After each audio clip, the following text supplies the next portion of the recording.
More money, you got less problems. At least minor ones, all your basics accounted for. Team elite I run with, I'm guaranteed to be Final Four.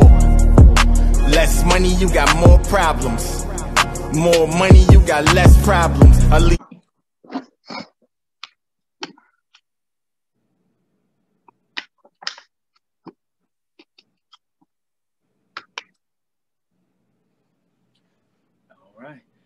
Good evening back, bringing Albany communities knowledge. We have the honor tonight, a childhood friend of mine, a community activist, Albany House of Peace, the man who's responsible for bringing the people, for handling the people's business, Manetutep El Day. You guys might know him as Bam, James Davis, however you like it. This is the man, the myth, the legend here with us today. And he's going to be telling us his Albany love story, and we're going to get a chance to connect with him tonight. So thank you for coming on tonight, Tep. Absolutely. And I want to thank you for having me, man. You're doing a great job. And let's turn it up for the people this evening. Okay. Listen, I definitely told him off air. I said, listen, I'm over here getting text messages before this interview. It was like, so you definitely got some people that is going to be interested in seeing where we go with this thing tonight. But I'm going to get straight to it. One, it's now January 2021, and you are actually my official first interview for this new year. So we've been quarantined for almost close to a year now. You know what I mean? How have you been surviving through this quarantine? You been doing anything dynamic or creative for you and the family? Me and the family, first, we're keeping ourselves safe. And as far as, family orientation, we're playing a lot of more board games. I think that's having the time to be still and not be so active, and being limited to those experiences for me and my family, we capitalized on it, as far as, our orientation and just not being caught up in our cell phones, but actually engaging each other in the house, and not being in our isolated areas and things like that. So, that's one of the things that I've appreciated and that I've acknowledged during this time, for myself, for my personal family. Another thing as far as keeping us safe is just education. I'm grounded, as far as on what COVID is. I can break, COVID down, and so. There's just like, there's people that agree, that disagree, and there's, your conspiracy theories, and there's people that know. And so, me, I just, with the education that I've, educated myself around, what's going on with this pandemic, and this virus, me and my family, we just, execute our family responsibilities, stay focused on what we need to focus on, keep ourselves, outside of the way. And, just share the information and empower those who want to be empowered, around that dynamic. Okay. Yeah, man, it's been it's been tough just to see. Like I said, man, the amount of loss, the amount of devastation, and the amount of, how people still choose to do their own thing during this time period, and how it affects not just our communities, but the world. But long story short, man, I'm thankful that you guys have been safe. You're still allowed to go out and do the people's business, because we need you doing the people's business the way you have. And I'm thankful to hear that you and your family have been safe during this pandemic. Absolutely, King. Absolutely. How about you and your family? How y'all been? Y'all holding up good? Hey, listen, man. I ain't gonna lie. My pastor he says, if anyone comes out of this pandemic the same way, you've been doing something wrong, right? So, to be honest, we've been doing all types of stuff, man. Having little ones definitely help, because it forces you not to focus in on yourself. It focuses you to focus in on the fact that they don't really care about COVID. Like my 4-year-old be like, Daddy, I'm ready for COVID to be over, but really he just wants to go play. So, we get outside, we let him ride. Well, not right now, it's kind of chilly. But normally when it's nice outside, we ride our bikes in the neighborhood, go out in the backyard, let them play. Right now it's too cold, so I let them go in the garage, go ride their bikes and stuff in the garage. But yeah. I'm with you. We do a lot more board games. My 4-year-old can play Taboo. This yo, this dude is crazy. He's like at 4. He'd be like, yo, I got it. I'm ready. Put me in, coach. That's what's up. That's what's up. Yeah. So we're just trying to find ways to stay creative. But by the grace of God, man, you know, we've been healthy. So that's all I ask for. You know what I mean? Try to survive this. I ain't looking for too much more other than that. Absolutely. Absolutely. I agree with you. Yeah. Well, listen, man, I'm going to dive in. I'm actually going to give you your first official question for tonight. And this is your chance to tell the Albany community about you. Here's your first question. Tep, what are you doing now? What kind of work do you do? And what kind of passion projects or endeavors are you working on? Tep, please tell the Albany community about you. Absolutely. Well, I appreciate that question. Right now, through my community activist work and me being an advocate for justice, police brutality, and a plethora of issues, my focus right now throughout, you know, representing and speaking up for the people and articulating things in a way, shape, fashion, and form to where, you know, those who have been neglecting, you know, our plight, you know, hear us. And also learning how to articulate that same message to our people so that they don't feel a disconnect, you know, so I don't end up being, you know, the man stuck in the middle. And so right now, my primary focus has been, you know, education around this legal dynamic and learning how to properly move civically with that. You know, my focus right now is a focus that deals with relevancy. You know, a lot of us, you know, I think soldier different, and there's, you know, many ways to get to the top of the mountain. You know, I'm not taking that from anyone, you know, but through my experience and through my studying, you know, I realized some things that we need to focus on and only focus on. And, you know, and I think, you know, right now that's first and foremost being properly educated historically. You know, Albany House of Peace mantra is making spiritual mental advancements through corrective history. You know, history is like an umbilical cord to our present time. And, you know, we've been displaced throughout history. We've been sent through paper genocide. And so, you know, as far as our geographical location and us having that stability and representing who we are as a nation and as a nationality has been our hurdle. And, you know, my thing is properly educating people as far as our history here and, you know, really what America is and who established America versus the corporation versus the Constitution. So once people are properly educated historically outside of the paper genocide, I think that's a great deal of empowerment that individuals will receive in knowing our position here and that it wasn't established under servitude, you know, that, you know, we held down the viceroyalty of Grenada, that North, South, Central America, you know, Magret El Axis, you know, which is the America extreme west, which is here. You know, this is our empire and always been here. And so we've been through some things, our ancestors been through some things, and those things have been so, we've been through paper genocide. You know, our history has been stripped from us. We've been removed, you know, from our covenant as far as, you know, moving with the spirit, you know, that energy and just being in tune with who we are. So, you know, my primary focus is, you know, is helping people, you know, because right now the spirit is being invoked in the people.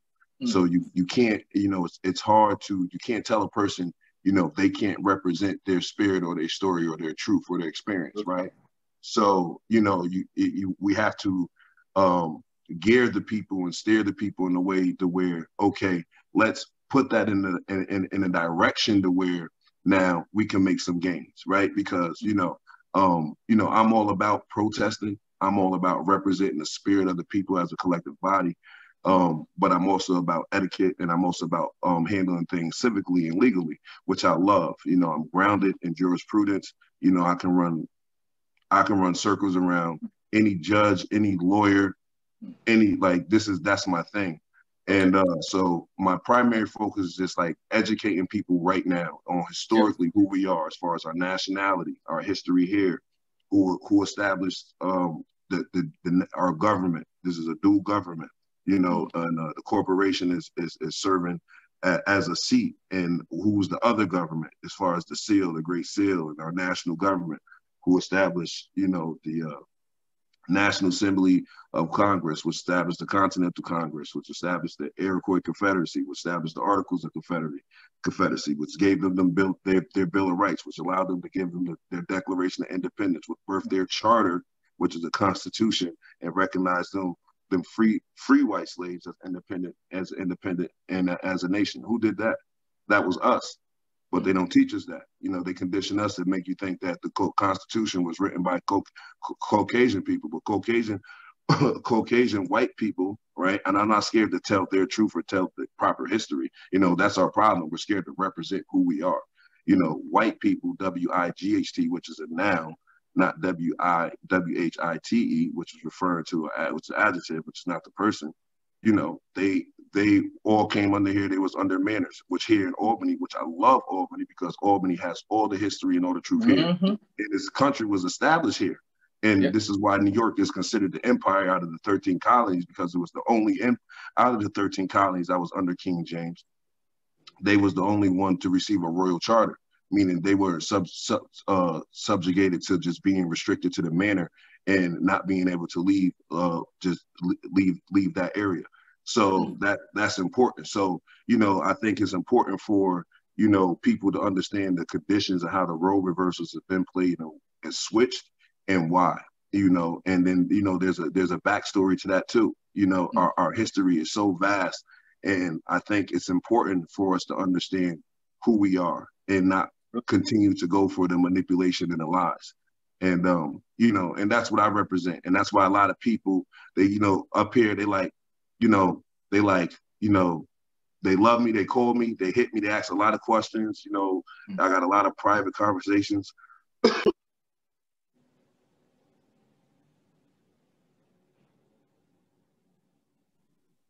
it comes to representing fully who we are, and as far as legally, historically, you know, a lot of people are a little advantageous when it comes to that. So I pride myself on education. Right now, I'm passionate about getting education across as far as historically who we are.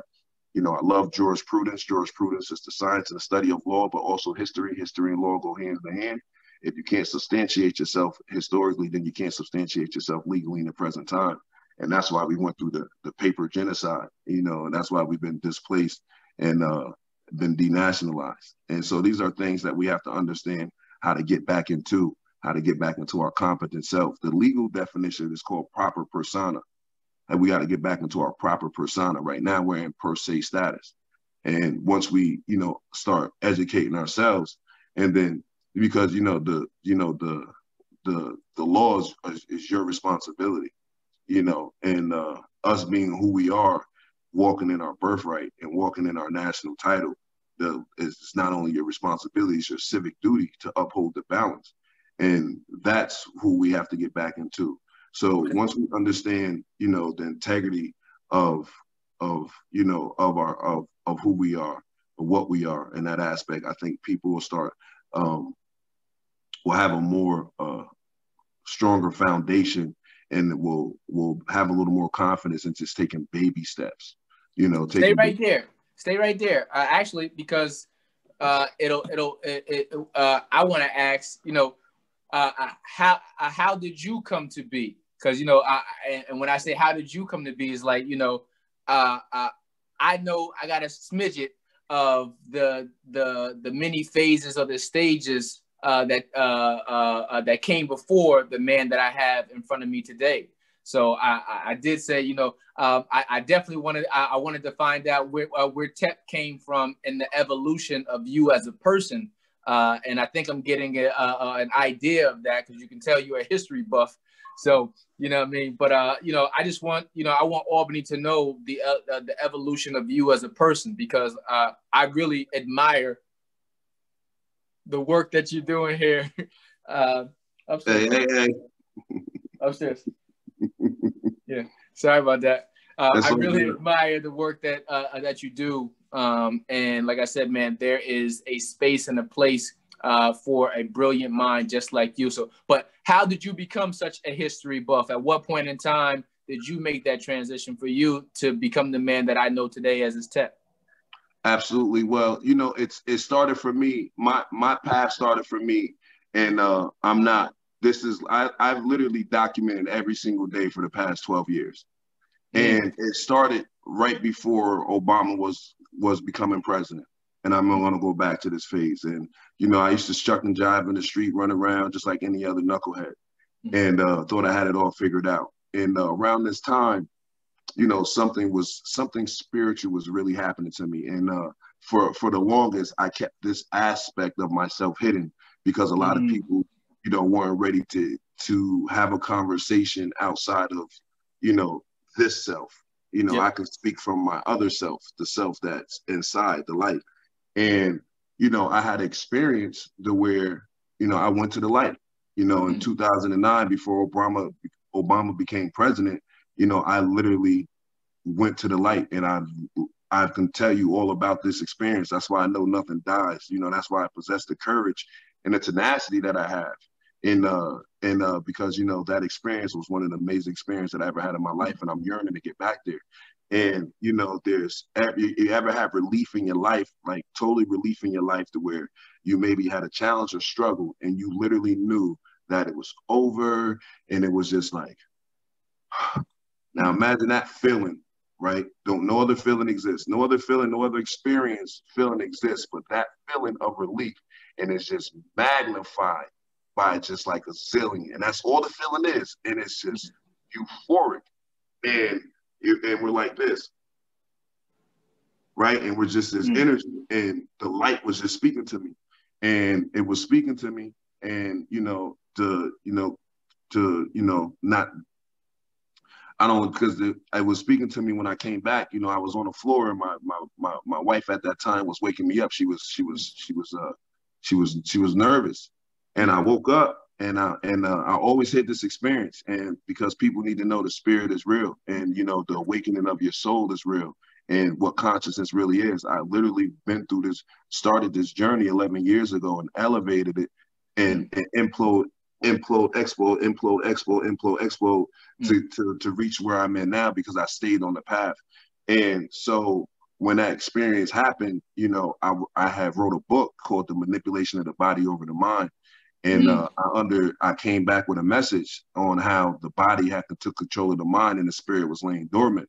And at this particular time, everybody thought I was crazy because, you know, I was running around doing my thing in the street, and then I just had to stop everything and started giving these forums and started wanting to educate people on their inner self and what was inside, but people couldn't vibe with me.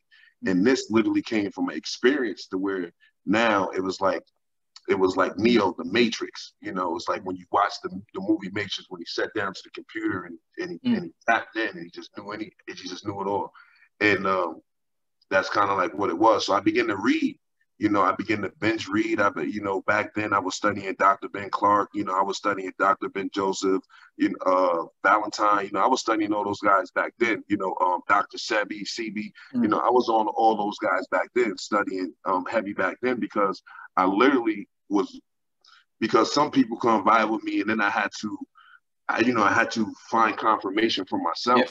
So, you know, I started studying everyone from Du Bois to Booker T to all the ones you can name them. And the beautiful thing that started happening when I started reading is that I was able to see the spirit in each and every one of them and see how it was evolving, but based on their particular circumstance, what they were doing to represent that spirit and what they thought at that particular time what liberation was. So even throughout studying that history, you know, there's a blanket, there's a veil over it as well, you know, as far as that beginning, you know, those beginning stages, as far as, you know, what this corporation is and things like that. So, you know, I began to study, and I just stayed on the path, man. And I just was obedient. I started my nonprofit. I was struggling, always kept doing the nonprofit, but I'm not receiving any support, to be honest with you. You know, I'm getting this thing done. And the thing about it, my reward is coming spiritually. I'm gaining wisdom, understanding. You know, I'm having revelations, which is spiritual memories. You know, I'm putting it all together. I'm connecting the dots. You know, so I'm growing in a different aspect and making gains in an aspect that people can't see, but I'm pretty sure they can see now. But I stayed on the path and I didn't get distracted. You know, people who wronged me throughout the time, wronged me throughout the years, backstabbed me. I didn't regress. You know what I'm saying? I didn't act other than the integrity of my heart, and I learned how to protect it. I knew that I know that I'm a king. I know that spiritually I'm a warrior, and and I also know that I'm a humanitarian. So I had to learn throughout that development in my consciousness at a young stage on how to protect it with the decisions from a humanitarian, from a warrior, from making decisions as a king, and leaving those things that don't belong there from there. So that came with time and it came with practice, and I always wanted to line my spirit, mind, and body up. You know, it's been times throughout my journey to where physically I'm in shape, but spiritually I'm not doing what I'm supposed to do. You know, spiritually or studying, but then physically I done fell off. I'm not in the gym, lack the discipline. You know, it's just the past. It's balance, man. It's balance, and it's when we're doing good in one area, something else may be lacking, and it's kind of like we got to go ahead and fine tune it all over again. So, or just calibrate it. That's the better word. You know what I mean? Absolutely. So, I mean, you could be moving this direction, and it's just like, okay, I'm growing here. But the most important part, I always tell anybody, the most important growing or growth any one of us can do is the internal growth. Absolutely. That's the stuff that everyone can't see. So everyone wouldn't have been able to see how much work you putting in studying other people and studying yourself.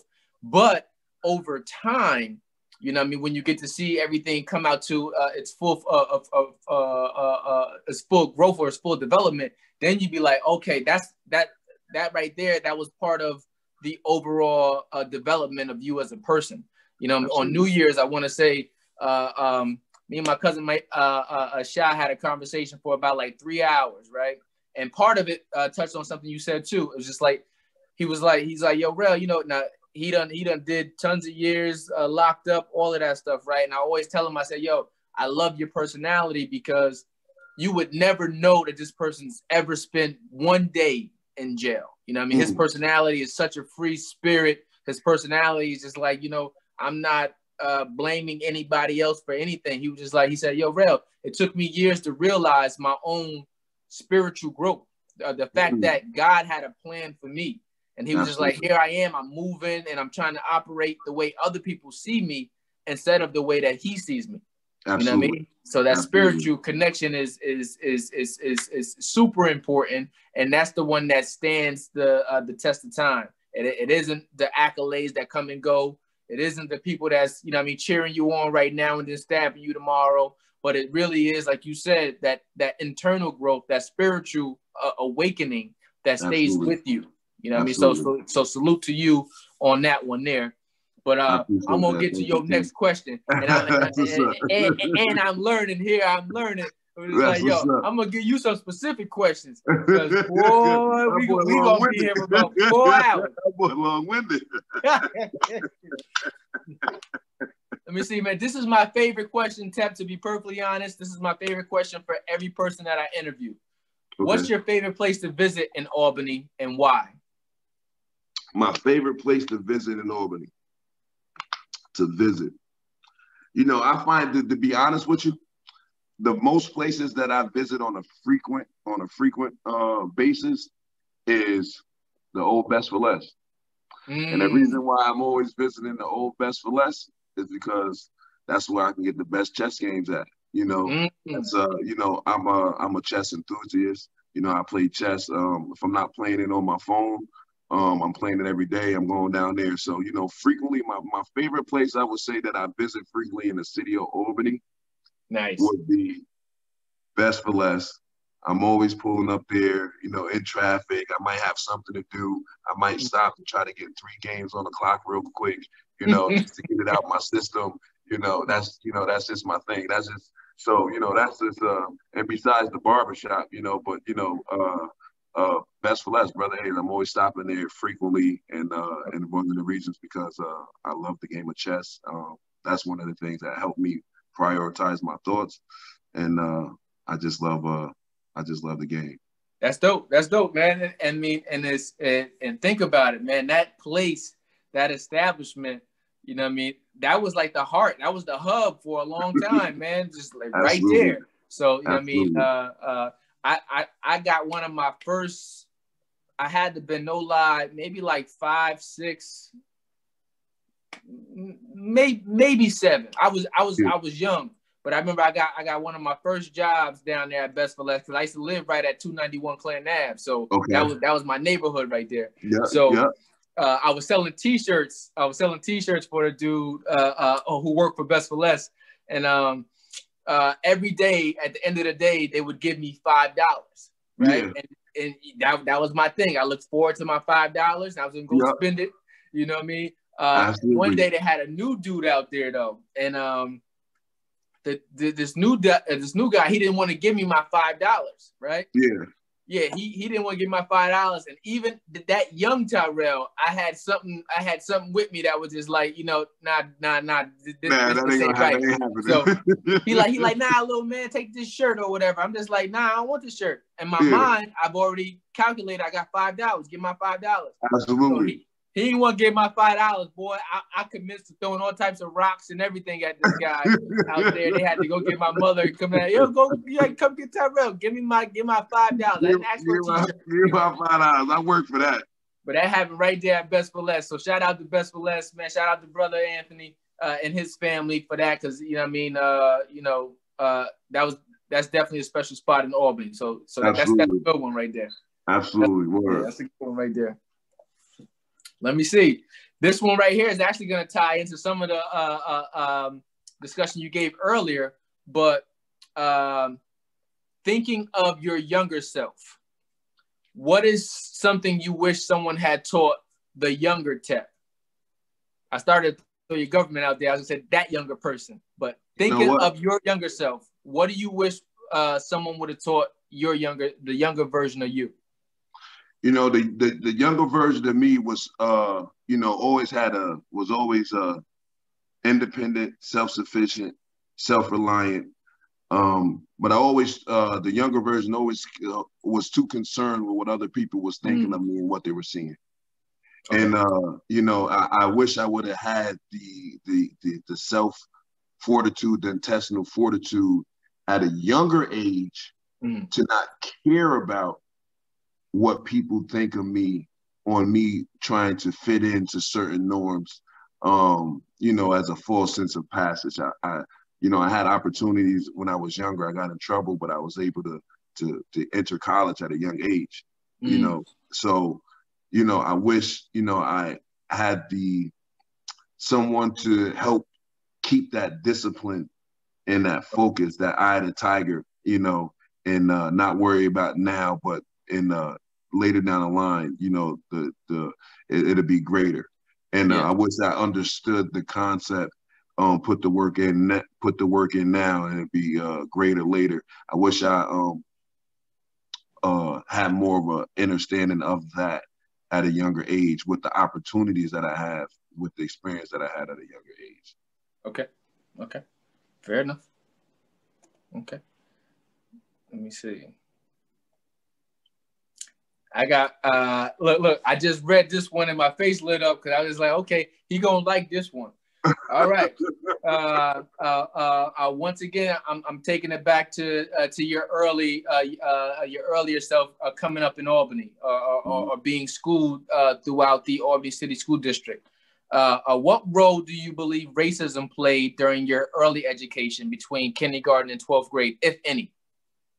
To be honest with you, racism played a role in all of it. Whether I was, now having the, even though now having the understanding of, what these, what our public school system is, and the curriculum and how it's set up, racism is designed to box us out and to keep us oppressed and suppressed economically. And now, it changed. First, it was physical racism, and then it went to institutionalized racism. And now we have what you call process racism, when in the process of doing things, you know, we always get sidelined. It's just it's in the paperwork, it's in the way things go.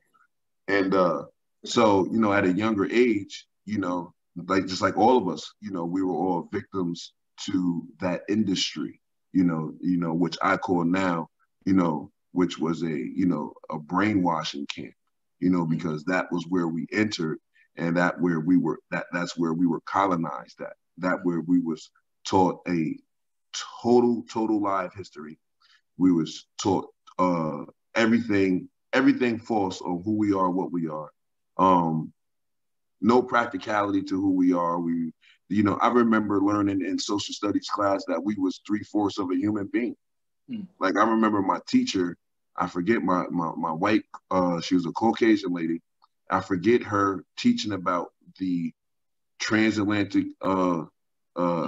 slave trade, and teaching us that. And but now the truth is knowing the truth and knowing the true maps, you know, that Atlantic slave trade never happened. It was the trade that was going on up and down the Mississippi River, and the trade wasn't amongst carbonated beings. It was white slaves that was being traded. So, and no one refute that once you know the truth. And so these things weren't taught to us. You know, none of these things were taught to us. You know, 2% of carbonated slaves that came over here was from Al-Kabilan, but they was from Ethiopia. You know what I'm saying? During the war that we had. But then over here, when they was over here, they was given settlement. They was given, you know, their own land over here as well. But at the same time, in token, we wasn't taught that. But we have all the new maps. Like, we have all the old maps. You know, we have all the old maps. I study the old maps. You know, it's dope looking at the old maps and looking at what this really is. And these are the things that we need to be empowered about. Corrective history. The winners tell the stories. So, you know, during the time, you know, the winner was telling the story, but the story was, you know, a lie. You know, it was to big up the winner, and, you know, for him to be looked at as superior, inferior, which is a total contradiction and a total lie. And now you can't even hide it no more. You know, you can't hide it. You know, that's the thing. You know, you can't even hide it because we got more access to all types of everything now than we've ever had. So if we don't know, it's not because someone's hiding it from us now. Because, you know, it's like if I'm smart, if I'm tapped in, if I'm woke, I can go ahead and I can read through the literature. I can read all types of literature and find truth. You know what I mean? But it's just like, yo, you got so many different things about history. Just like the beginning of civilization. I was with a friend in DC at a bookstore not too long ago. And it was just like, yo, you know what I mean? You know, the beginning of civilization started in Iraq. You know what I mean? It was just like, when we were in school, they would tell us that it started between, you know what I mean, just the Tigris and the Euphrates River. But it was like, well, where is that? You know what I mean? It was always like some far out place or whatever. But when I went to Africa and, you know, I lived in Morocco for a while, and I started learning about like the Ottoman Empire and stuff like that. It was like, holy jamoli. It was like, Iraq is where they're placing, you know what I mean, the beginning of civilization right there between the Tigris and the Euphrates River.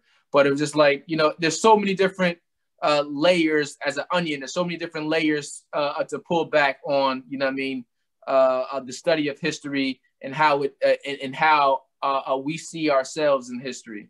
There's a guy, Kwanzaa Kunjufu, who wrote a book, The Destruction of Young Black Males. And I think that book changed me. It was just dynamic, talking about how we see ourselves and how slavery gets introduced into our learning aspect in school at 4th grade. It was like, and how it starts to change how we see ourselves as young Black boys. But yeah, you know what I mean? You know what I mean? So I can only imagine. I can see you right now. You sitting and simmering on something. You're like, yeah.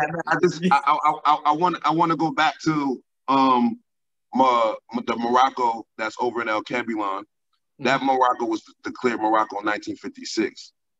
El Morocco, which is Maghreb El Axis, is right here in America, which is the extreme west, which gave which the Sultan of El Morocco here wrote the charter and gave the charter to free white slaves. See, that's what people don't understand.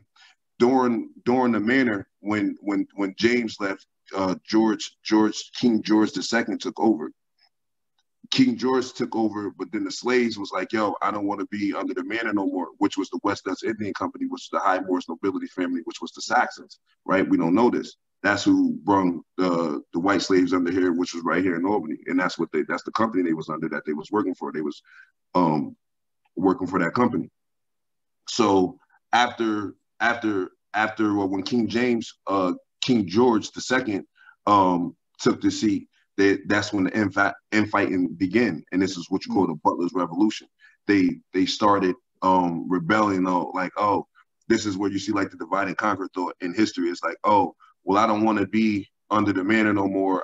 Isn't this the Sultan land? Or why do we got to be under the manor? Or what's going on? Listen to King. So it was this fighting, this rebellion going on. So the Sultan and George came up with agreement. You know, the best man went. You know what I'm saying? And they fought well, and they earned their independence. That came.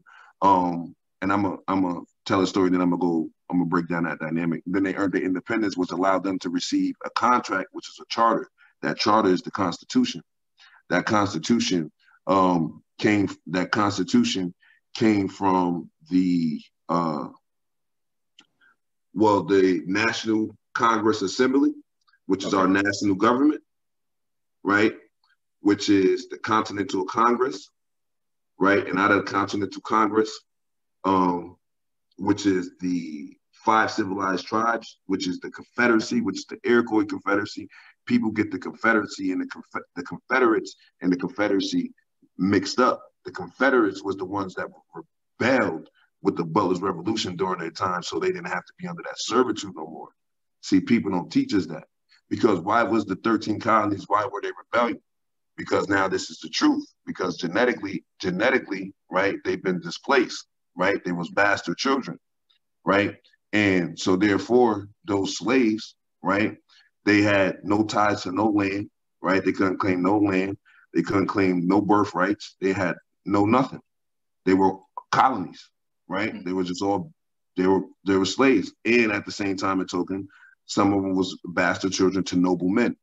But your inheritance don't come from the noble men. It came from the mother. It came from the mother side, the female side. That's how lineage and wealth is passed down, right? So they had no claim to nothing. You see what I'm saying? So people really don't understand the development of what the 13 colonies are, who they are, where they came from, and why a de facto system has been set up over our government now. See, people are caught up thinking that the United States of America, which is this corporation, is our actual government. But our government is actually the seal, the Great Seal, which is our dual government, which we abandoned. And now, because we've been sucked into the corporation to become these U.S. citizens, right? But we're not U.S. citizens. We're the American. We're the Moorish Americans. But they know this. So, but long as I can get you to come mess with my corporation and you can abandon your birthright, abandon your estates, now as a ward in my corporation, which is a minor unable to take care of responsibilities on your own, or a minority, right? Now I got fiduciary position over your estates, and now I can bond you, and now I can make money off you, off your estates, and I can set up my generational wealth for my generations off your back. And this is what the slavery is.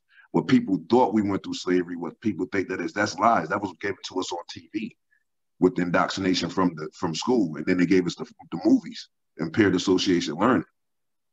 Right, so then you got to understand land partition and how they got us up off our land when they set up this system. So it literally all was a lie. Literally all is a lie.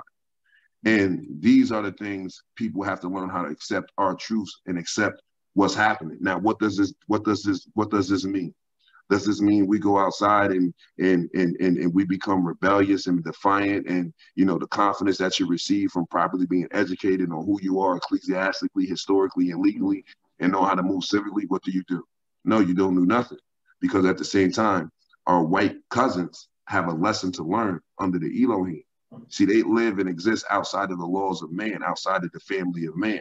So they live outside of the laws of nature, a different frequency, a different vibration. They actually go against everything. They oppose nature, their whole system.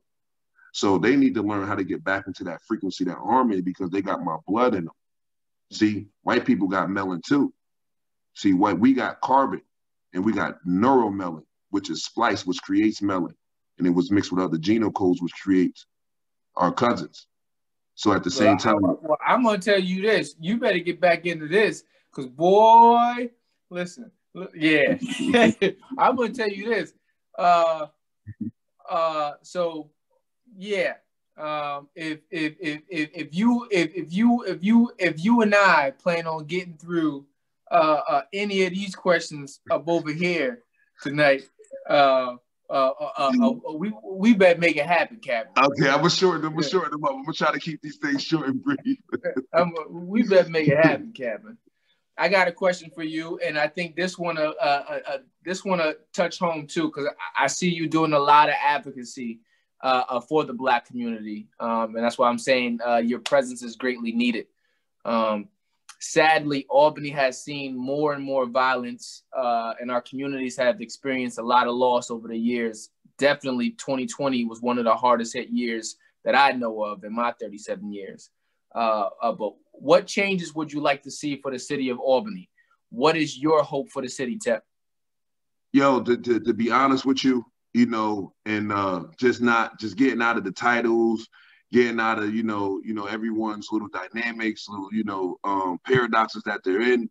I would just love to see, first and foremost, as carbonated beings, us people first, not being scared to walk in our nationality, man. Claim your history, claim who you are, and at the same time and token, respect yourself for it and not feel like you have to walk on eggshells to try to appease someone else. Recognize that inferiority complex that you have. Recognize, how we've been misled and how we're going through dissonance emotionally, intellectually, and reclaiming back who we are. Let's support each other through that. But let's work on these truths. There's some things here that I'm cognitive of in the city of Albany. The system on which Albany runs off is a de facto system. I want to get this out because I want to share this truth. Okay. It's a de facto system. It's a usurpation de facto colorable law system. This is the paper plantation that our ancestors and our forefathers been stuck to and not having understood it. And the SESQV trust is the paper, which is the chain that binds us to this paper. They grafted themselves to us, and that's how they're managing us. See, don't be quiet. I got this. I'll tell you what to do, what's best for you. No, you don't got this. I do. See, and that shows that we're incompetent and that we're minorities. See, we're wards. And see, I want people to understand how to represent yourself in what the social, economic, and political system is in your proper persona. Because we like to think that they see us for our nice character, the fact that, we're clean cut, we present ourselves with some integrity, with discipline, we take ourselves serious. We like to think that society is judging us based on our character and based on our deeds. No, but this system is not. This system is looking at us as a Jane Doe or a John Doe based on a corporate status that we have blindly accepted. And we don't understand the language that is using to blindly keep us spelled and for us to move through their corporate district, and which is their jurisdiction, which is corporate. Okay. And so I'm really trying to, right now during this time, educate the people on what the Constitution is, what the treaties are that we're under, and that protects us outside of the corporate jurisdiction of these corporations, and how to get people back into that. But, people have been misled. I see you on Facebook. For the past few days, I've just been scrolling on Facebook, looking at people. Do I got time to answer this question? Because I know I'll be going on, looking at people, just looking at people's responses, to what they're seeing, as far as, what took place, in DC, really what this government is. And, it's just, just some of their responses. I just been on Facebook because, sometimes I can be that flame and I don't want to like be coming at my people. But at the end of the day, it's like, the saying, like, people only respect violence. So like as being an advocate, what I'm saying, and being an activist, it's like, people only respect the flame. When I try to articulate things nice and soft and show understanding, people it's like, but when you— it's a lot of truth in that. Slap it with them and, hold them accountable, what I'm saying, to their behaviors and actions. It's not like, I'm judging them. I have experience with people. I know, politically, recreationally, so I know who these people are. So I know what needs to be done, what they're not doing, and what they don't understand, and what they're claiming that they're doing in their ignorance. And I'm the generation that we don't cater to that. That's not our cup of tea. What I'm saying? We stand upright and we represent who we are, and we don't have a problem in shining in our spirit and letting our soul shine, because that's who we are, and that's letting our light shine. And I don't have a problem doing that at all, and I let my light shine through my multi-dimensional mind, my consciousness, bringing this insight, understanding, education, and wisdom to the people based on our current circumstance that, that they need to comprehend. You have to, because we have a civic duty. We literally have a civic duty to uphold the law and to walk in our birthright, which was left to us. But you can't hide it, because we have transgenerational claim. We're the only one that can make a transgenerational claim to our wealth and our heritage due to this carbon. See, so there's a lot that we don't understand when it comes to us identifying as our national title, and understanding that Black and African American is not a national title.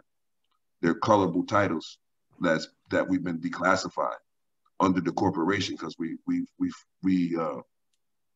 exist as corporate wards, as U.S. citizens, but we're not U.S. citizens. White people are U.S. citizens. They're citizens under the corporation because they was issued a charter, and they was allowed to operate as an independent nation, which is the United States of America, which is the corporation that's doing business on our land, our government. And people don't get that. Two things that you said that I want to piggyback on. I want to go back to. So one of them is the notion, because my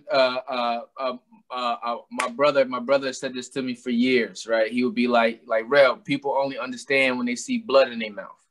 Just like, you can talk very eloquently. You can go ahead and try to communicate something to a person using your words, but people really understand it, and they don't understand it until they get punched in the face, and they're like, "Oh, that's what you was trying to say. Oh, now I get it. Now I understand it." So when you just said it, it definitely resonated, because it is the truth. But the other truth is this: is like I don't operate off of what everybody else thinks I should be, or how the world thinks I should be, or what the world thinks I should do. Honestly, this broadcast or this podcast, that was just, it was like, what can I do for Albany, right? It was like, because Albany is my heart. So it's like, what can I do for Albany? Even before the podcast went back, it was motto. It was just like, so it's like, so the reality is that people will say all types of things like, well, I think you should be this way, you should be that way. I don't operate underneath what everybody else says that you should be. I operate based upon what my spirit says I am, right? Absolutely. Like God said, Tyrell, you got a way of connecting with young men. So this is what I'm I'm tasking you to go ahead and do. And was Absolutely. Like, so it was my job to figure out how do you go ahead and maneuver it in a world that doesn't give you space to create it. Absolutely. Right? So, but it's still like, I'm not trying to base who I am or what I do off of what the world says or what the world perception of me is. Their perception is going to be skewed. That's fine. Yeah.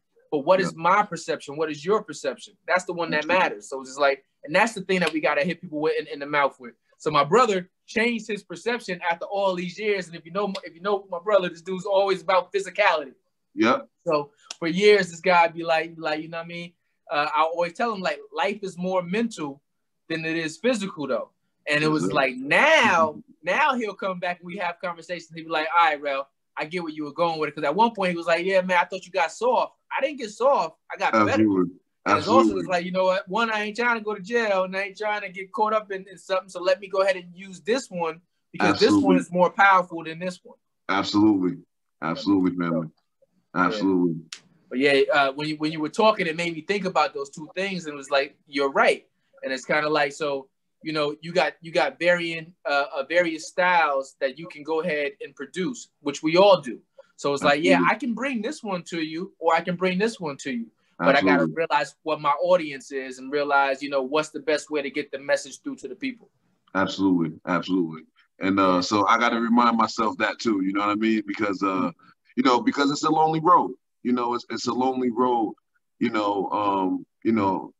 having understanding, you know, and going down this path and, you know, and having truth and, you know, understanding that everyone has their own experience. You know, we all used to be part of a collective consciousness, but under the sun, we've been given an individual experience to come back to that consciousness, you know, and that's what this path, this journey is.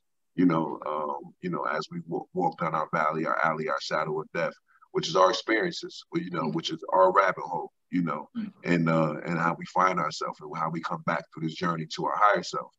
And so, you know, we know we just have to get back into understanding what this journey, this life is, not getting so caught up in the experiences of the world and the ingrained habits. You know, they pull us off course. And, you know, and that's by design, you know, that's what the, you know, the matrix is. That's what this, you know, artificial reality is. That's set on top of nature, which is the world. And, you know, all these functions that mean nothing to, you know, spirit growth and development of your soul. And it's up to us, you know, why we, you know, are existing and or living, you know, in this dynamic, you know, to know how to win. See me, you know, I watched us lose for so long, bro. You know, I just watched us lose for so long. You know, I watched, you know, individually, my mother, you know, my family, you know, just generations, just throughout time studying. It's like studying history. Like I just watched us just get the short end of the stick and not understand how we're being finessed, how the spell is working, you know, how this sound frequencies, how we speak, how all this, how it works. And, you know, how we've been displaced on paper and, you know, how they're, you know, been manipulating us and how they set up a de facto system and user and set up this usurpation and user, you know, our government and, you know, place us under colorable law, meaning the appearance of real, but not of reality. Yeah. So this is, you know, like, this is deep because that's why I tell people you got to get your Black Law Dictionary because now you get to understand when the terms, when they say, hey, we're speaking to the minorities or minorities, you know, they're saying incompetent class.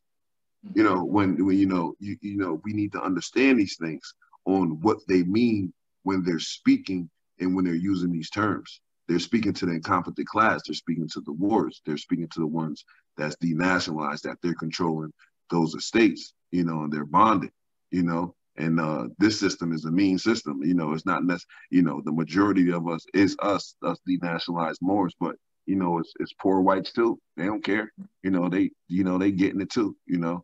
And that's what we see with the Capitol. That's what we see what we see, you know, there's some things that's been staged, there's some things that's organized, you know, with that whole charade, you know, that whole theater game. You know, Shakespeare said it the best, you know, the world is a stage and, you know, all your actors or all your leaders are just acting.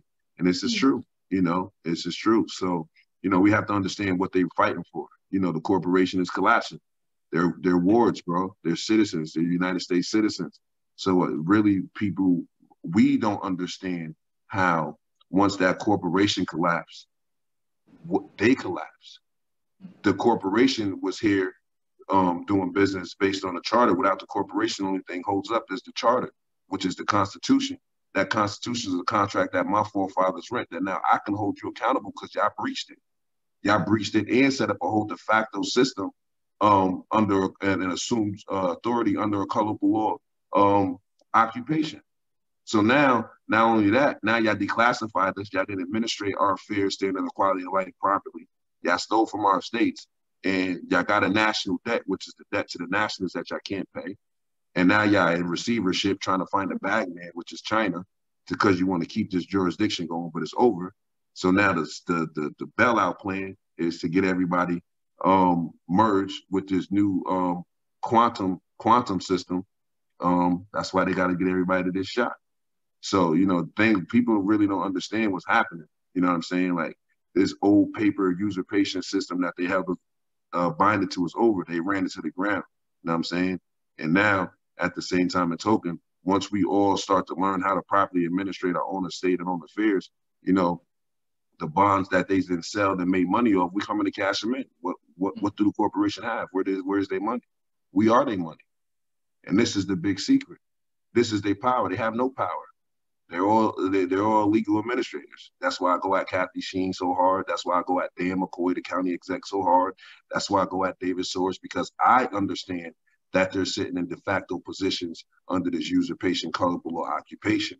I understand that they set up that in 1871 when they wrote the surrender letter to Jonathan Roth, General Canby did. I see, because it's all in history. That's why we got to understand history. So now we won't get played when we see what's happening now.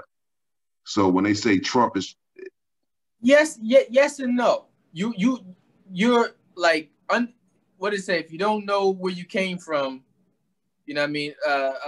You don't know where you're going. So the likelihood that we're going to repeat the same mistakes is tenfold. But the other part is that I think, and this is just my opinion, and I'm going to allow you to rebut. But this is my opinion. I think we place too much emphasis and focus on other people, period. I'm not checking for nobody else. I'm not checking for what you doing, for what they doing, for what they doing. I'm checking for what, like you said, we started earlier talking about spirituality. It was like God put something on the inside of me to go ahead and do something. And I know he put something on the inside of you to go ahead and do something. We get distracted and watching and seeing what other people are doing or aren't doing. That's not my energy focus, fam. You know what I mean? It's just like, so I can care less what anybody else is doing. And I'm going to wish you the best from afar. You know what I mean? But I got to focus on what's my purpose, because my light is going to be dimmed eventually too. As is just every person's light is going to be dimmed. So what do we do with the time that we have? Is just like, and I think that we end up giving people more power, like you said, they're in de facto positions. But I'm not looking at what position that a person's in. I'm looking at the content of a person's character. What are you doing with the time that you have? Period. Absolutely. And what am I doing with the time that I have? Absolutely. And to answer that question in the from a spiritual aspect, it's like you can't carry dead weight. You know what I mean? And we all have our own cycles, our own experience that we have to go through here, you know, in our own avatars. You know what I'm saying? Yeah. So, you know, I get what you mean as far as squaring your circle as a man and making those decisions that you need to do for yourself, for your own spiritual, mental, and growth, you know, and I get that. I think, you know, I'm definitely a man of integrity. You know, I've watched and I've networked, you know, with these individuals in the city, knowing what the truth is, seeing if they were going to interested in turning a coin, you know, outside of their, you know, normal jargon and, you know, normal arrogance, you know, thinking that, you know, we're sleeping, we don't get the feng shui and what politics really is. And so throughout that time, you know, they have not acknowledged it. You know, they have become literally they have a power high, you know, off of the illusion of the position. And so character, you know, I definitely hold people accountable to their character, especially if the position that you have is to make sure that everyone has a fair shake and to make sure the opportunity is passed amongst the city of Albany, you know, and its collective districts.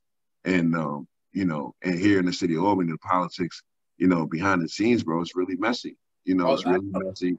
And, you know, the things that are going on, you know, it's a disgrace, you know, It's a contradiction of what we want what we say we want as a city. And we can't accept, that jargon or the normal status quo of things. They want to keep us pacified. They want to say, oh, I'm going to come up with a better plan to raise your plight. But I'm giving you the problem, reaction, solution.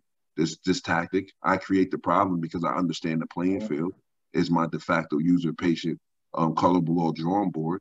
And I have you bind it to a CEFQV trust, which is so I understand your limitations and I understand what you want, and I understand what's holding you down. So they get it. So me, I'm not caught. So me understanding literally what the system is and knowing how these people are sitting in position, acting, playing this game, and not wanting to bring, stability or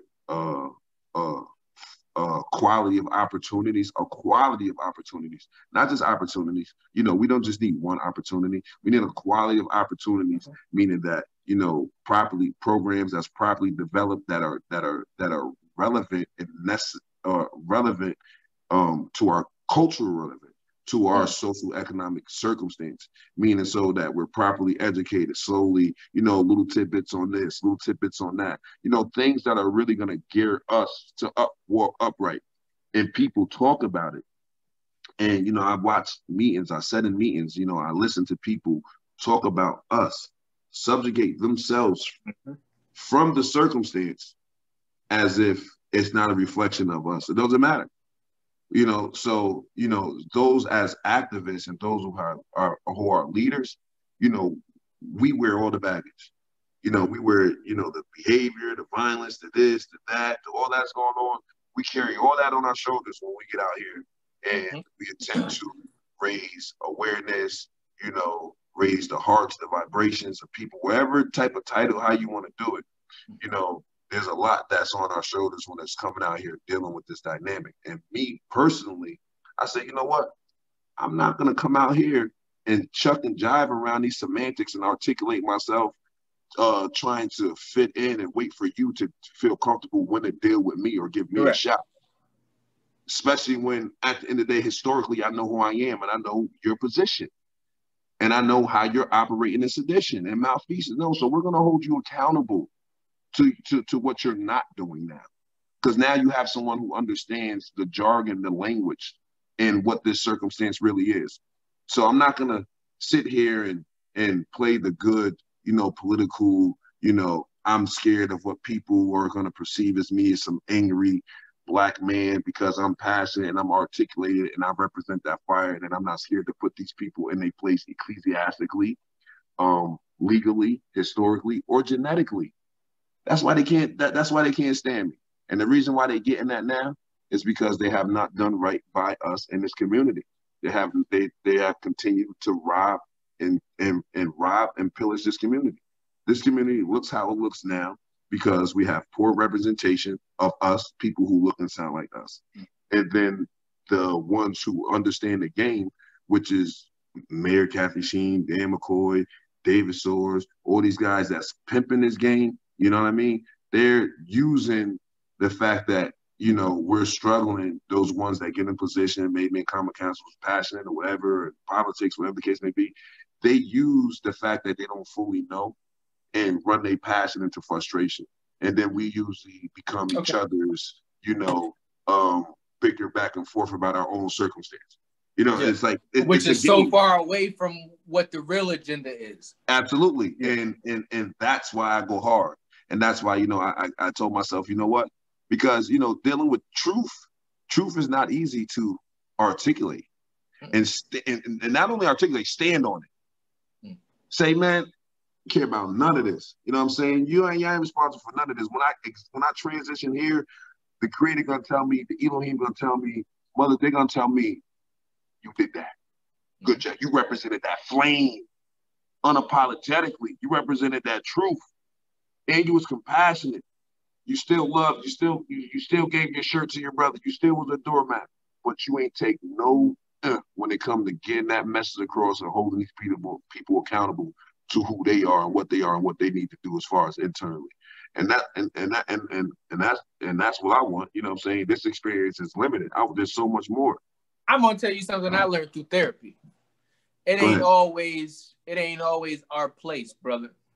And this is me being open, honest, transparent, right? It's just like, Absolutely. Sometimes we have that perception that it's our responsibility to do it. You know what? In my opinion, our responsibility is to make sure that we're happy, healthy, and whole, right? We can't control what somebody else is doing or not doing. But once again, it's like we get caught up in the distraction of what other people are saying, doing, not doing. It's just like, and it takes away from what we're doing. So if I ask myself at the end of the day, Tyrell, what did you do with yourself today? And my only answer is what they did and what they didn't do. I'm super critical of myself, right? So I'm like, damn, you know what? You didn't utilize the time that was given to you properly. You know what? Pray, come back at it tomorrow, and you know what I mean, and refocus and realign. And it's the truth of the matter. It's just like, nobody gave me an opportunity. Let's say doing model, right? It was an idea, it was a thought, it was something we started an undergrad, but when I came to Albany, it was just like, it was a far off dream. It was just like, oh, who's this kid? And some of the people who were already established was like, nah, you're gonna come up in here and you're gonna rub people the wrong way. And I'm just like, excuse me, sir, excuse me, ma'am. You know what I mean? It don't got nothing to do with you. It don't got nothing to do with you. It got nothing to do with nothing. It's just like, I grew up right here. I know what I could have used, right? I could have used somebody who had that connection, who was that plug, that, you know what I mean? It's like, yo, he was cool with all of the street dudes. He was cool with all of the nerds. He was cool with all of the people that was getting money. He was cool with all of that. I could have used that. You know what I mean? So it was kind of like, we all got influence. How do you want to will your influence, in a negative or a positive way? And, Absolutely. you know what I mean? And that's what it boils down to with time, because we all got the same amount of time, bro. The difference is what we choose to do with it. And it's just Absolutely. like, I think a lot of times it's easier to look at what other people are not doing as opposed to what we can be doing. So, you know what I mean? Absolutely. I want to answer. I want to go someplace with that. I definitely appreciate you. This is iron sharpens iron, brother sharpen the minds of each other. So I appreciate that reflection. And but me personally, I made a decision. Okay. I made a decision for myself that this is me. Okay. And that this is what I'm doing. Okay. When I'm able to articulate the perspective of the opposition or what has oppressed us or suppressed us, is to bring clairvoyance to people so that they can make better decisions, and take control of their will. Their will is being manipulated by artificial experience. And God doesn't like that. And that's why he sends certain men and certain women. And so, I have accepted that. I have accepted and knowing that the sacrifice was friends, the sacrifice was family, and them not understanding and not being able to benefit off me manipulating or belittle my own character or my own purpose, because, I can do some things, this, that, and the third, and everybody can benefit. That's tough. But, so I accepted that this is me. This is Manetta Tap El Day. I'm here to awaken the stargates that is in us, which we call the halls of Amente. I'm here to explain what this cosmic circumstance is right now with this alignment, and to show people that we're aligning. We are the solar system. The solar system is us. Your soul is the sun. Those chakras is the planet. That is your reflection, just like I'm your reflection right now, reflection. So I'm teaching the people, just as those cosmos is lining up, which is the law here that's transpired here from this kingdom, this solar system, zodiacless, and these 12 deacons, these 12 signs, and the law of correspondence and the influence it has on us. See, so we need to understand right now that we're lining up. See, and we're returning back into a higher consciousness. You've seen over the internet, oh, black people are going to be working around with superpowers, Zoku, Goku, this, that, and the third, come the 26th soul black, this, that, and the third, right? Let's explain that though. Let's really give people a chance to really understand who they are and what's happening. we're not walking around. We're not going to be able to walk around with super abilities. Where first process is being birthed is right now is that the planet is going through a Kundalini process. It's literally right. It's rising its elevation. It's lining back up with the alignment. So right now, as the planet is rising in frequency, so are we rising in frequency. And we have something on ourselves. We have something on ourselves. I'm gonna break something down to you. This is why we so dope, right? Because when the sunlight hits you, when the sunlight hit me, when it hit this carbon, it could produce something called cold calcium fluoride. Cold calcium fluoride then is converted through our liver into vitamin D. Voila, beautiful thing, right? I'm gonna show you why we're so special and how this thing works, which they don't want us to know. So now vitamin D, right, hooks up with coenzyme A. Coenzyme A marries vitamin D, right? And then they give birth to what? They give birth to acetylcholine, which produces neuroreceptors. Now, what are receptors? Now, every scientist know that receptors are dealing with energy grid, giving off transmissions and intermissions.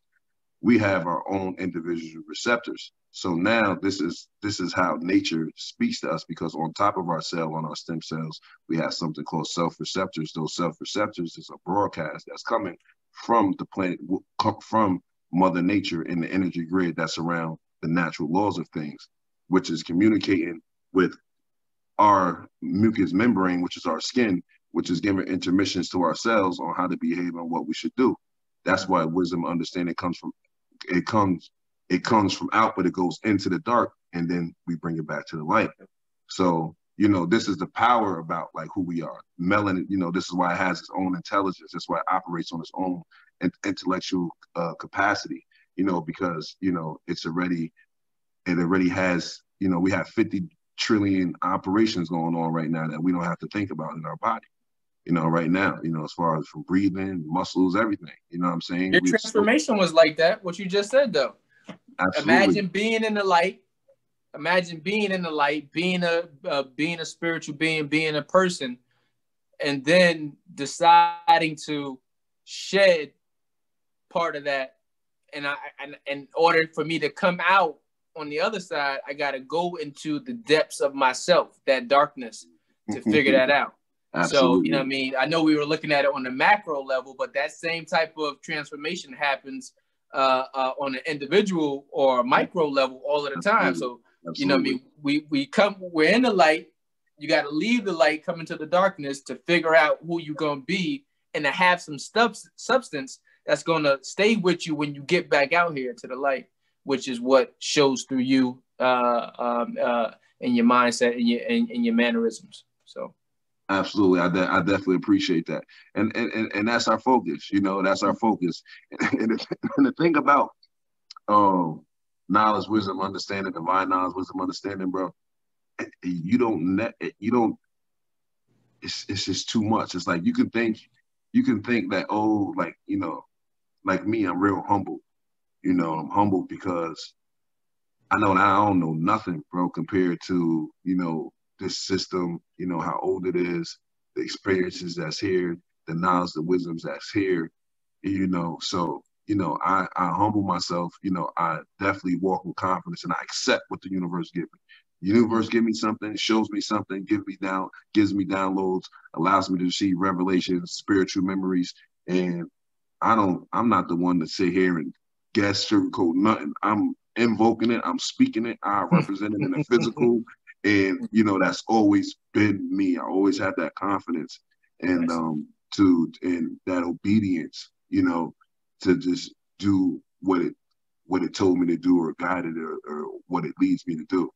And sometimes it's like, dang, I'm taking a loss when it comes to, a material world of that aspect, but I'm making gains in so many other aspects. And then it's opened me up to receive so much more. So I learned that process. I learned how to, accept the process. I learned how to accept the trials, the tribulations, which are all lessons. Yep. And so I like to say I got thick skin when it comes to certain things, but when it comes to the truth and representing who we are as a people, they don't, this is me. I accepted it. My wife supports me, and I got beautiful daughters. You know, I got some people that I can converse with and measure up with certain information that I could that's on, that's conscious. That's, you know, I got a couple of brothers that I can call, man. That's like superheroes when it comes to history and when it comes to, you know, legally and civic and learning how to administrate. And that's what it all is. You know, I want to teach the people how to properly commercial administrate. And that's what the system is. You know, that's what they're doing. They're commercially administrating. And that's what they're doing business on a 9 to 5 every day. So I want to teach people how to get back into their competent self, their proper persona, and then understand what this system is of these bonds, stocks, and this fiat, and how we can get into this game and how we can start winning and benefiting. But this is the thing. The corporation needs us. This is why I say this, because we're a new marketplace. Now, once we get back in our proper persona and our fiduciary position, now we're a new marketplace. We're a whole bunch of new sets of. Can't be the new marketplace if we were the marketplace. Absolutely, but now we're back in control in it because now, right? We can choose. Because now, now we can start processing, you know, our own bonds and doing other things on a whole nother level.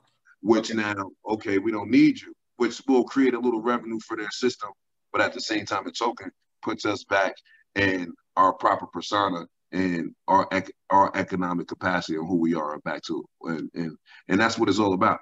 And that's what, in layman's terms, this is what they don't want.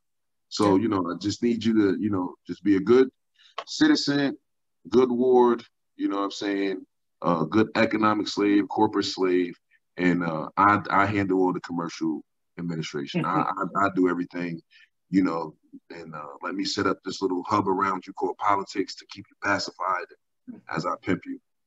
Hey, listen, man, I got 2 more questions for you because you and I have already went over well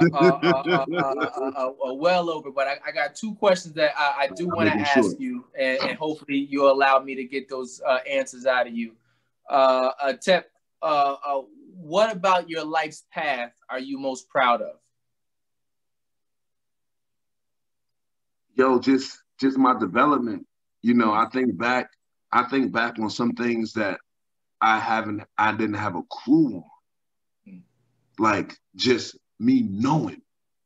Like, you know, I'm not caught up in theories. I know.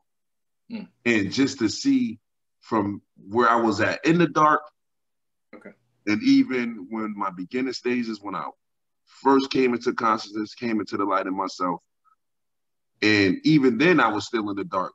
But now being able to comprehend literally what this thing called life is, the dynamic of the world, that structure of how it operates, versus the laws of the natural world and what the cosmos is just where I'm at. It's just amazing. Now me, you know, my uncle said, I talked to my uncle, very wise man, Douglas Ivy. He said, now you need to finish learning discernment. You have it, you're a weapon. Now you have to learn how to properly place it and do what you need to do. And that's what I'm doing. You know, I don't have it figured out yet, you know, but I'm representing who I am and I'm letting my light shine. And I have to create my opportunities. So me personally, I can't stop because, you know, I didn't have friends and family who turned their back on me when I stayed true and held them down and didn't understand me. I didn't have this, I didn't have that, and I can't stop. So, you know, at the end of this road, whether, you know, it's 10 miles or 100 miles, 50 miles, or maybe the opportunity is down the road for, you know, me to clean this all up and be a proper conduit and work with some people. Who knows? But I can't stop, bro. You know what I'm saying? I can't stop, bro. If I stop, to me, bro, this is my life, bro. Like, I tried to stop before, bro, between me and you. I tried to. I can't, bro. The creator showed me too much. I know too much. I can't. The responsibility is what I know. My responsibility is, if I live a life with knowing this, it's like I'm not living up to my potential. I'm living in the dark. I'm being a coward. I can't do that, bro. I can't do that. I can't go back home, bro, knowing that I've been blessed with this and I lay down like that. I can't. It's you know, I don't have any rebuttal for that because, you know, that's some real shit.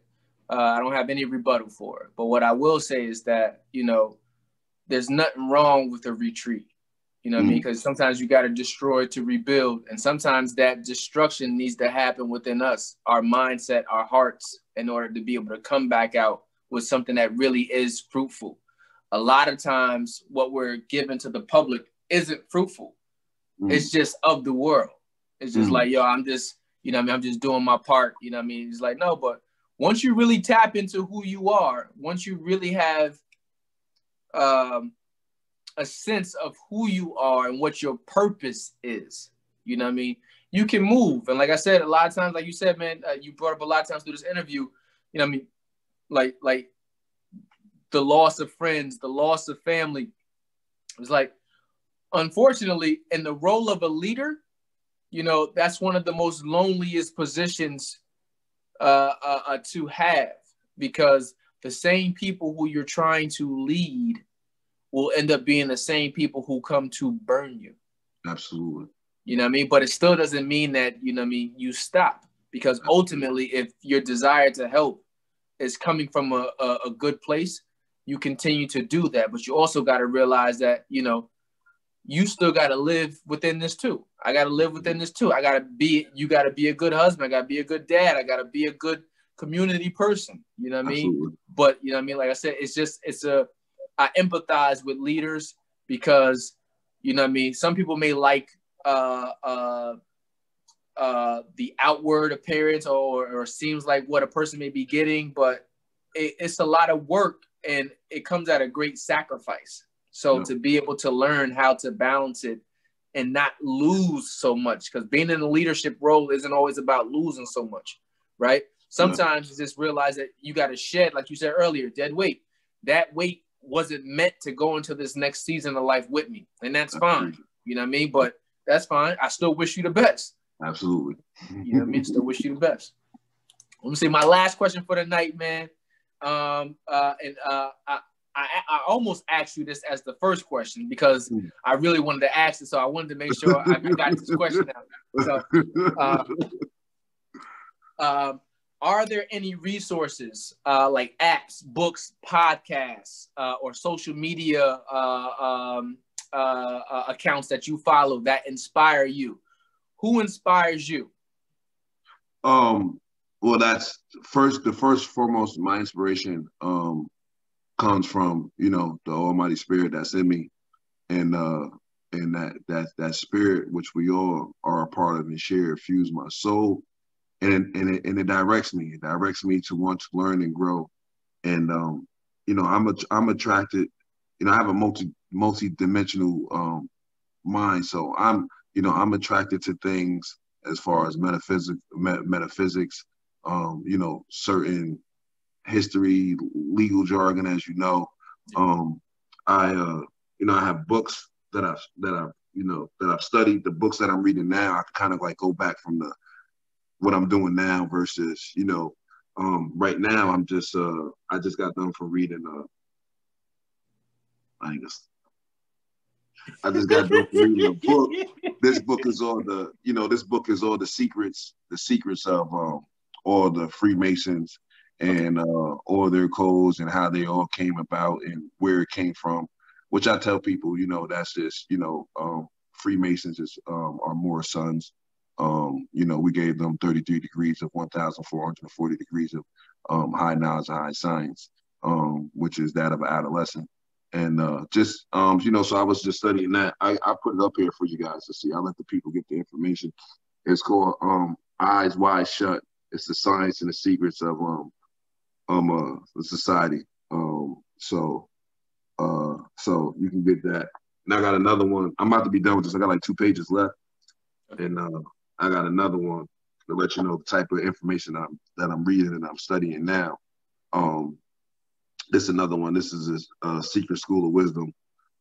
This is the authentic rituals and doctrines of Illuminati. So, you know, this is about to get deep. And so these are the things that I'm into. I'm into now. You know, I have a particular interest right now to learn glyphs, learn the old signs and symbols. Yep. And so, you know, so I'm studying our old alphabet and things like that. And, you know, so every day I study, you know, these are the books that I'm about to start reading. Right now, I'm just, you know, it's about commercial, it's about administrating. So right now, you know, I'm filling out a lot of documents. I'm getting a lot of things ready for these moves that I'm about to make. And so other than that, just, you know, maybe have to fine tune some documents, you know, look up a couple things. And other than that, these are the particular books that I'm reading right now. This is just where my mind is at right now, what I want to just soak up.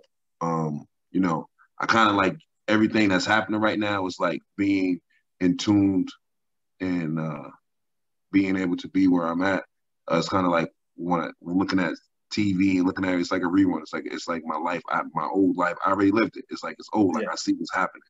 So, and that's like anti too, because it's like oh, and then it's like okay. Sometimes it's like, dang, I gotta fall back and let people see this for themselves. And that part is hard for me, bro, because you know I genuinely love my people and I know what's in them. See, I know what God blesses when we bless us with that soul, bro.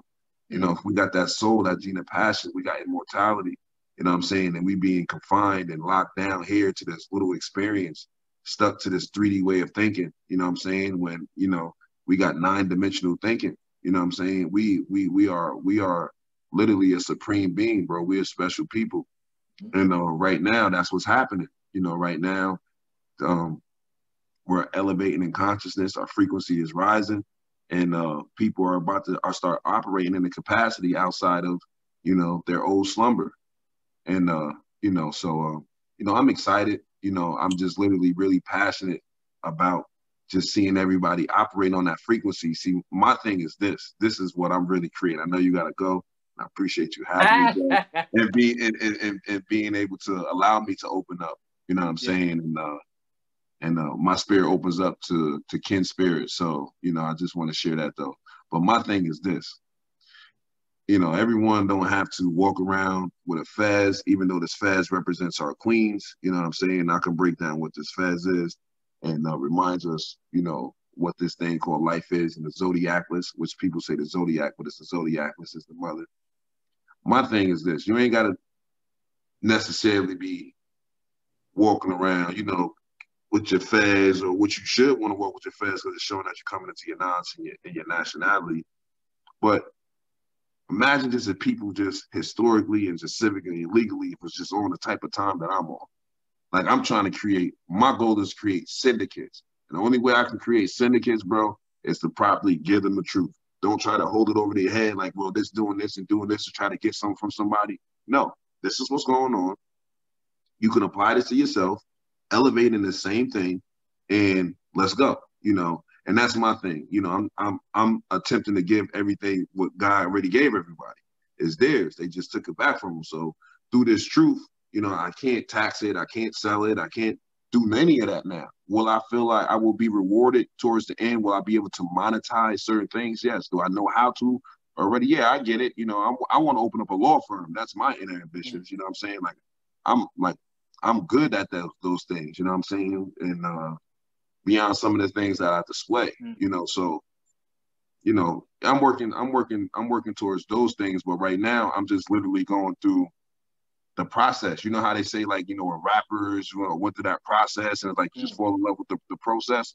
And this is my process. Like, I know that, like, you know what I'm saying? So I'm literally falling in love with it and learning how to push forward with it every day. You know what I'm saying? You know, and that's what I'm doing now. You know, I know that I still got critiquing. I know that even in where I'm at right now, I know there's still a lot of things that I can learn with inside myself to finish developing my character. You know, I know I'm not perfect, you know, but I do know that my intent is pure. You know, I don't try to solicit nothing from somebody. I don't sell the truth. I'm literally trying to give back who we are to our people so we can wake up and stop allowing people to pimp us and play us like we're stupid. Like that fuels me, bro. Like that makes me yoga on flame, like for real. And so that's just my thing. It's just giving education and giving us back to ourselves. And some people don't, you know, like you said, a lot of people are not going to accept it, not ready and whatever. But, you know, I was here, you know, I was here and, you know, I did what I was supposed to do. You keep being the flame. You keep being the best version of you. This is from brother to brother. Iron sharpens iron. I'm gonna leave the back community with this. You keep being the best version of you, right? People move, people grow on their own frequencies, on their own time when they're ready. And sometimes some of us got to go through a bunch of destruction in order to realize that, you know, it was a godness, it was a uniqueness, it was a light in all of us. Yes. But we can't stop the path of other people, right? Absolutely. All you can do is stay focused in on the path that you're on and you be the best representation, because I want to be able to look to you and say, okay, well, you know what? I can see the representation of that person. No, absolutely. I'm not the best at this. I'm not the most crafty at this, but I'm my best. I'm my authentic self. Absolutely. So that's you know what I mean, that's my hope. That's my that's what I'm speaking into existence for 2021 for you, brother. Keep being the flame that you have been being in our Albany community, and also realize that, you know, there's still levels to you that are still being discovered. And in that path, it's going to change how you deliver the message that's in your heart to get across, and it's also gonna change how we perceive it. So, absolutely. You know what I mean? Keep being a powerful, dynamic brother. Thank you for giving me your time tonight. Back community, thank my brother Tep for coming on tonight. And I look forward to circulating your message and getting your word out to people. And next time I'm in Albany, you know, me and you gonna have to link up in front of Best for Less and get a game of chess. Absolutely. I'm definitely looking forward to that, man. I want to say thank you for having me. I definitely appreciate your questions. They definitely hit certain aspects of me and allowed me to open up. And I just thankful for being able to share, and appreciate you putting me on your platform. And I wish you more success and much success to you, brother. Oh, man, I truly appreciate it, my boy. Listen, man, you have yourself a wonderful night. I'm well past my bedtime. I'm going up here and getting to bed with these kids, man. I'll see you next time. Peace and love, brother. Peace and love, kid.